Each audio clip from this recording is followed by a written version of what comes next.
خب دوستای عزیزم، امروز میخوایم یه سوشی خونگی با هم درست کنیم. من یه پک 10 ورقه جلبک تهیه کردم که حتما تاریخ اکسپایرش رو چک کنید.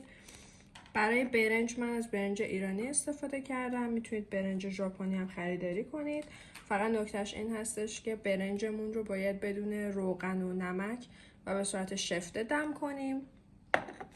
من از تن ماهی استفاده کردم که با ذائقه ایرانی ها بیشتر مچ باشه.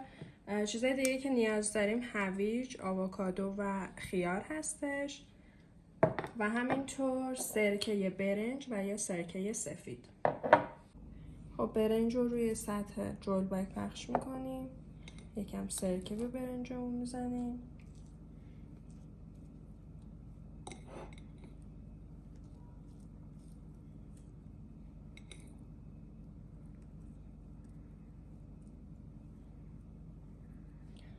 خب ماهی تونمون رو توی ردیف اول قسمت بالایی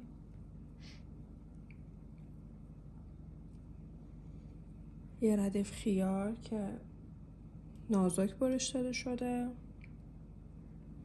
هویج،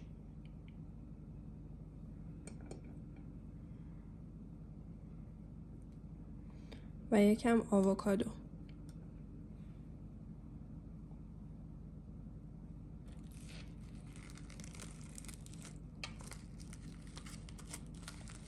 جلبک رو رول میکنیم.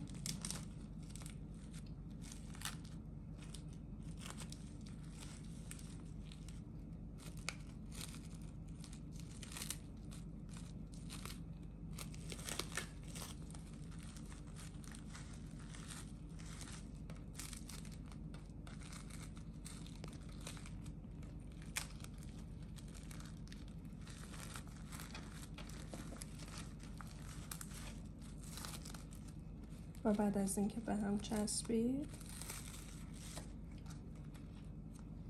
مواد اضافه‌ش رو ازش میگیریم.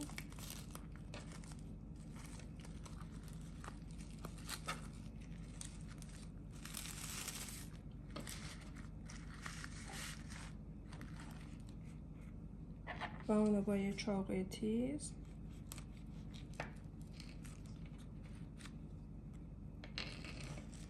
برش میدیم.